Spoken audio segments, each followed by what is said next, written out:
Hello বন্ধুরা, তোমরা সবাই কেমন আছো? আমি খুব ভালো আছি। আমি তোমাদের শিল্পী তোমাদের মাঝে নিয়ে চলে এসেছি একটা কুকিং ব্লগ। আশা করি তোমাদের খুব ভালো লাগবে। আমার বাবা নিয়ে এসেছে, দেখো, চিকেন। আর চিকেন রান্না হবে। এটা বড় মাসিমণি আজ বেড়াতে এসেছিল। মাসিমণি খুব সুন্দর রান্না করে, তাই বললাম যে মাসিমণি তুমি রান্না করো, আমি একটা ব্লগ করবো, আমাদের বন্ধুদের সঙ্গে শেয়ার করবো। তাই মাসিমণি বললো ঠিক আছে। তারপর দেখো, আলুটা আগে ফ্রাই করে নিয়েছে। তখন আমি একটু কাজ করছিলাম, তাই ক্যামেরাটা অন ছিল না। আলুটা হলুদ আর লবণটা ভেজে তুলে নিয়েছে। এবার কড়াইতে তেল দিয়ে তেলটা গরম হলে তার মধ্যে জিরে দিয়ে দিল।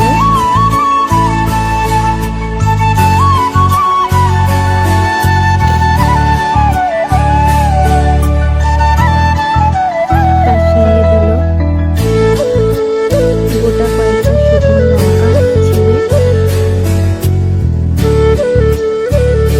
টুকরো টুকরো করে দিয়ে দিল। এরপর দিল তেজপাতা।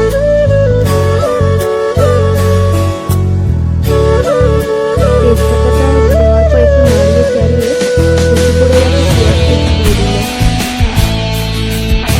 কেটে রাখা পেঁয়াজ কুচি দিয়ে ভালো করে নাড়িয়ে পেঁয়াজটাকে ভালো করে ভেজে নিতে হবে।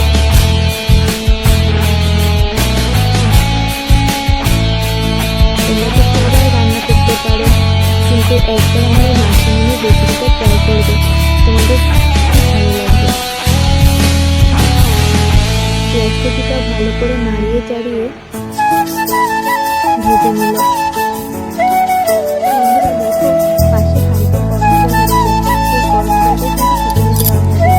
গরম জলটা কিন্তু চিকেনে দেওয়া হবে। গরম জল তরকারিতে দিলে কিন্তু খুব ভালো লাগে।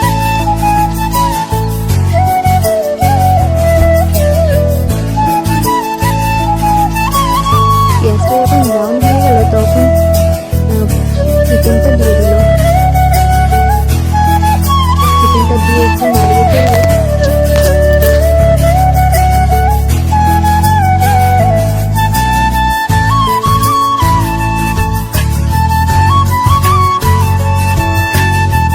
তার মধ্যে দিল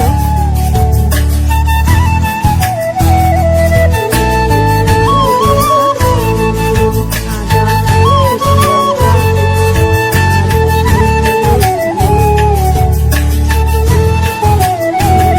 কেটে রাখা টমেটোগুলো। তার মধ্যে একটু হলুদ, লবণ,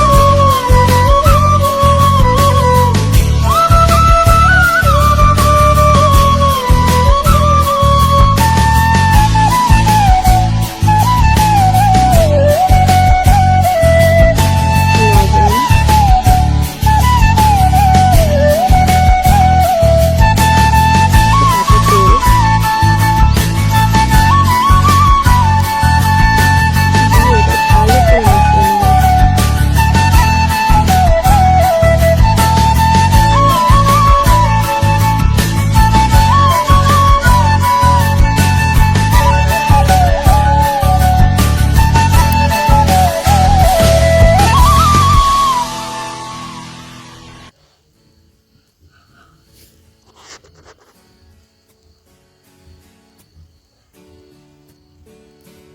ভালো করে মিশিয়ে নেওয়ার পর এবার কড়াইটা হয়ে গেছিল ছোট, সেটাতে জল দিলে ধরতো না, তাই মাসিমণি দুটো কড়াইতে ভাগ করে নিল। তোমাদের যদি কখনো এরকম কড়াইতে জায়গা না থাকে, মাসিমণির এই টিপসটা ট্রাই করতে পারো।